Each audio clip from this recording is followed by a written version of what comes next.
प्रभु के मधुर नाम में आप सबों को जय मसीह की। परमेश्वर पिता का धन्यवाद हो। आज एक बार फिर हम परमेश्वर के वचन की गहराई में जाके कुछ बातों को सीखने की कोशिश कर रहे हैं, और ख़ास तौर से जबकि इन दिनों में हम प्रकाशित वाक्य के 9वें बाब के बीच में चल रहे हैं और अंत के दिनों के बारे में बहुत कुछ जानना है, वरना हमारी तैयारी पूरी नहीं हो पाएगी और हम उन कामों को करेंगे जो नहीं करना चाहिए। और धन्यवाद हो पिता का, क्योंकि उन्होंने मौका दिया कि इस वचन के द्वारा बहुत से लोग आशीषित हों। बाइबल ये कहती है कि जब एक मनुष्य मन फिराता है तो आकाश में यानी स्वर्ग में लोग आनंद मनाते हैं, जश्न होता है। मन फिराना, शैतान के चंगुल से निकल के प्रभु के तरफ आना और प्रभु की सेवकाई के लिए अपने को तैयार करना, मेरे प्रियो, बहुत बड़ी सेवकाई है। और मैं विश्वास करता हूँ और मैंने देखा है, जाना है कि परमेश्वर बहुत से लोगों को तो बुलाते हैं, लेकिन बाइबल 3 बातें कहती है। प्रकाशित वाक्य 17-14 में लिखा है, बुलाए हुए, चुने हुए, विश्वासी। अब हमको पहली है कॉलिंग, परमेश्वर बुलाते हैं। क्या हमें बुलाहट है? क्या हमने परमेश्वर की आवाज़ को सुना? फिर बुलाए हुए में से चुने हुए लोग चुने जाते हैं कि उनको इस काम के लिए तैयार होना है। लेकिन इसके बाद जो चीज़ मेन है वो है विश्वासी। आज बहुत से लोग अपने को विश्वासी कहते हैं, लेकिन क्या वो सचमुच विश्वासी हैं?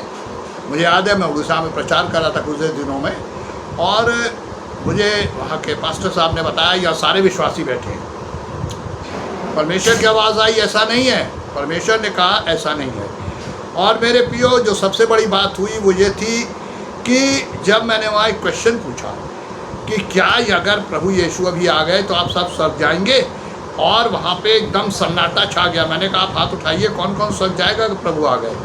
और मेरे प्रियो, एक अजीब सी बात हुई, एक भी हाथ नहीं उठा, भाई साहब का भी हाथ नहीं उठा। ये है आज हमारे विश्वासियों का एक चलन बोलबाला। बाइबल ये बताती है कि उस ज़माने में जो विश्वासी होते थे उनके अंदर क्या चिन्ह होते थे। 4 चिन्ह पाए जाते थे, पढ़ लीजिएगा मरकुस 16 से आगे। लेकिन मेरे प्रियो, आज परमेश्वर ये बताता है कि ऐसा कुछ नहीं है। आज लोग कहते हैं विश्वासी, कोई गिफ्ट नहीं है, कुछ नहीं है, इविल स्पिरिट निकालते हैं, उनके अंदर समा जाते हैं। बीमारों का हाथ रख के चंगा करने की प्रेयर करते हैं, बीमार बढ़ जाता है। ये सब अंतिम दिन के चिन्ह हैं जो आज पूरे हो रहे हैं। और परमेश्वर क्या चाहते हैं मेरे प्रियो, ये खास बात है। हम परमेश्वर के वचन में चलेंगे और देखेंगे कि वचन क्या बताता है।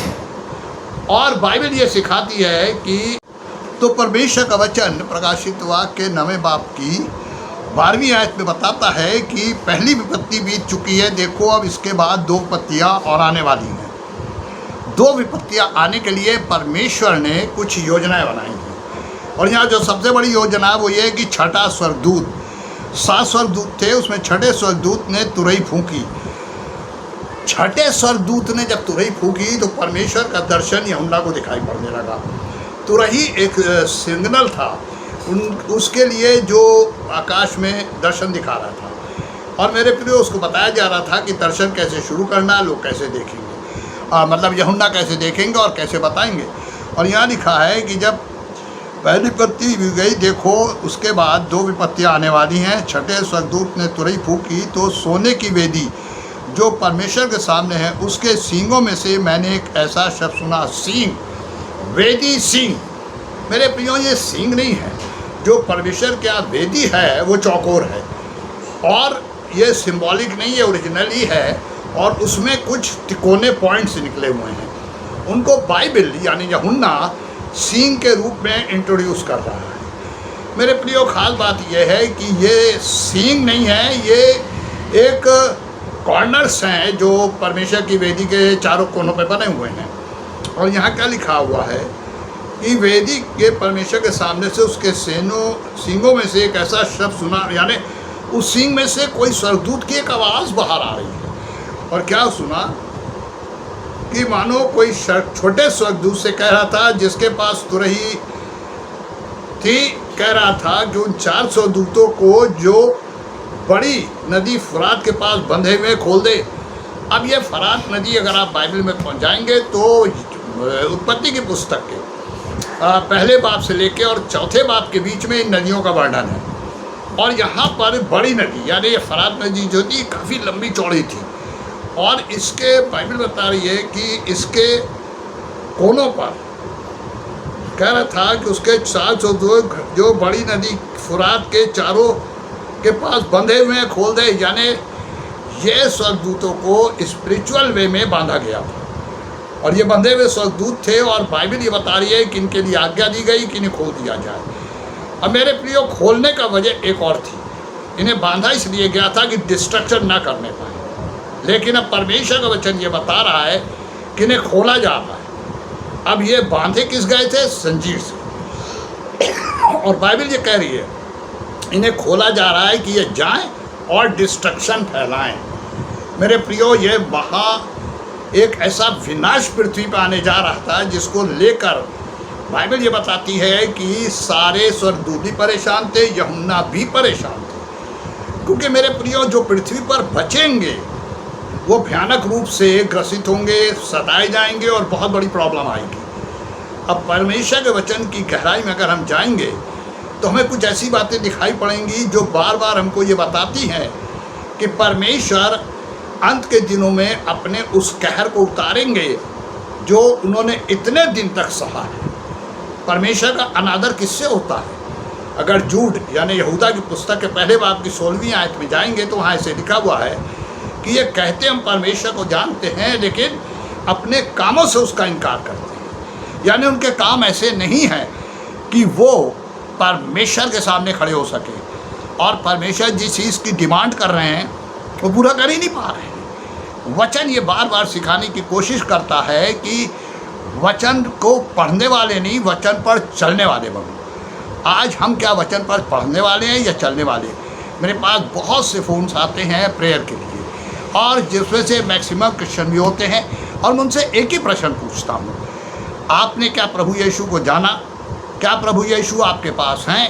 क्या प्रभु यीशु आपके संग कार्य कर रहे हैं? क्या प्रभु यीशु आपके जीवन में कार्य कर रहे हैं? क्या आपके द्वारा लोग आशीषित हो रहे हैं? ये सारे क्वेश्चन जब उनसे मैं पूछता हूँ तो वो कहते हैं नहीं साहब। क्या बोलेंगे? बाइबल दुआ करते हैं, दाल रोटी खाते हैं, और वो आकाश का भोजन खाने में इंटरेस्टेड ही नहीं है, स्वर्गीय भोजन चाहते ही नहीं है। आज हमारी भी कंडीशन यही है। हम चर्च चले गए, इबादत कर ली, घर में बाइबल पढ़ ली, दुआ कर ली। मैक्सिमम फैमिलीज़ में तो फैमिली प्रेयर होती ही नहीं है। लोग परमेश्वर की आराधना करना ही नहीं जानते, अपने हालों में मस्त हैं, अपने विचारों में मस्त हैं, अपने कामों में मस्त हैं। मेरे प्रियो, आज ज़रूरत इस बात की है कि हम अपने को अच्छी तरीके से सोचें और समझें कि आज हम कहाँ खड़े हैं, क्योंकि बाइबल ये बताती है कि अगर हम इन 3 कैटेगरी में से नहीं आए, पहली बुलाए हुए। क्या हमने बुलाहट सुनी परमेश्वर की? जैसे मेरे पास गवाही है, 1980 में परमेश्वर ने 31 मार्च को मुझे बुलाया। हाँ मेरे प्रिय, बुलाहट आई, परमेश्वर के लिए निकल पड़े। आज तक परमेश्वर की सेवा में है। प्रचार के लिए बैलगाड़ियों से भी सफ़र किया है, गांव-गांव घूमे हैं, और जाते थे, ज़मीन पे बैठते थे, वहाँ लोग बैठते थे, थोड़े उनको परमेश्वर का वचन देते थे। परमेश्वर ने इन 1980 से लेके आज 21 हो गई, 41 साल में कभी नहीं छोड़ा, कभी नहीं कहा कि वचार बंद कर दे। आज भी वीडियो के माध्यम से परमेश्वर के वचन की सेवकाई कर रहे। लेकिन मेरे प्रियो, आज जो सबसे बड़ी बात है, क्या हम परमेश्वर के वचन की उतनी इज्जत देते हैं? बाइबल क्या कहती है? परमेश्वर ने अपने बड़े नाम से अधिक इज्जत किसको दी है? अपने वचन को। और यीशु मसीह ने कहा, मैं तुम पे दोष नहीं लगाऊंगा, ये वचन तुम्हें पकड़वाएगा। तो हमारे पास बाइबल के मुताबिक एक खास आयत है, वो ये है कि जब तुम मुद्दई के संग मार्ग में है तो उससे मेल कर ले। ऐसा ना हो कि वो तुझे न्याय को सौंपे और न्याय तुझे दंड के लिए सौंप दे। अब ये मुद्दई कौन है? ये वचन है। अब जब हम इसको पढ़ के इसके संग जीने की कोशिश करेंगे, परमेश्वर काम करेंगे, हमें बचा लेंगे और हम नहीं फंसेंगे। लेकिन अगर आज हम इस परमेश्वर के वचन से दूर हैं, परमेश्वर हमारे जीवन में आकर कार्य करना तो चाहते हैं लेकिन हम मौका ही नहीं दे रहे हैं, तो मेरे प्रिय, वो दिन दूर नहीं है कि हम उस महाक्लेश में, उस महासकेती में पड़ेंगे जो आ रहा है। आज हमारे पास मौका है। हमारे पास बहुत से लोग जब फ़ोन करते हैं, मैं उनसे अंत के दिनों में बातें करता हूँ, तो वो कहते हैं हमें करना क्या है, और मैं उनके लिए प्रार्थना करता हूँ, उन्हें तरीका बताता हूँ। मेरे प्रियो, बाइबल ये कहती है कि जब चोर ने सलीब के ऊपर यीशु मसीह से कहा कि मैंने पाप किया है, पर जब तू अपने राज में आए मेरी स्तुति देना, वो मान रहा है, अंगीकार कर रहा है। क्या हमने अपने पाप को अंगीकार किया? क्या हमने माना कि हम परमेश्वर से दूर हैं? क्या हमने माना हमने परमेश्वर को छोड़ दिया? मेरे प्रियो, बहुत ज़रूरी है हम सोचें हमें क्या करना है। परमेश्वर बहुत करीब है, यीशु मसीह आने वाले हैं, हमारे कामों का हिसाब लिया जाएगा। हम कहाँ खड़े होंगे ये हमारे संग एक प्रॉब्लम है। बाइबल कहती है जो परमेश्वर का, जिनका नाम जीवन की पुस्तक में नहीं मिलेगा, वो परमेश्वर के पास नहीं पहुंचाया जाएगा, वो नरक की आग में जलेगा, जो कितने डिग्री सेंटीग्रेड से ज़्यादा होगी। 50 डिग्री सेंटीग्रेड, 52 डिग्री सेंटीग्रेड जब टेम्परेचर होता है तो छुट्टियाँ डिक्लेयर हो जाती है, स्कूल कॉलेज ऑफिस बंद हो जाते हैं, और वो तो हज़ारों डिग्री में है। क्या होगा? मेरे प्रियो, ये सोचने का काम हमारा है। अगर हमने आज तक परमेश्वर के साथ अपने को नहीं किया है, परमेश्वर के संग रहकर परमेश्वर से दूर हैं, परमेश्वर आज बुला रहा है, प्रभु के पास आए, कॉम्प्रोमाइज़ करें, जीवन के सफ़र में आगे बढ़ें, क्षमा याचना करते हुए प्रतिदिन पौलुस की तरह कहें, अब मैं अपनी देह को मारता कूटता वश में लाता हूँ। अगर हम रोज़ रात में बैठ के अपने पापों का अंगीकार करेंगे, परमेश्वर अद्वितीय चीज़ें कार्य करेंगे और हमें अपनी महिमा के निमित्त खड़ा करेंगे। परमेश्वर की आशीष इस वचन के द्वारा आप सबों पर हो। आमीन, आमीन।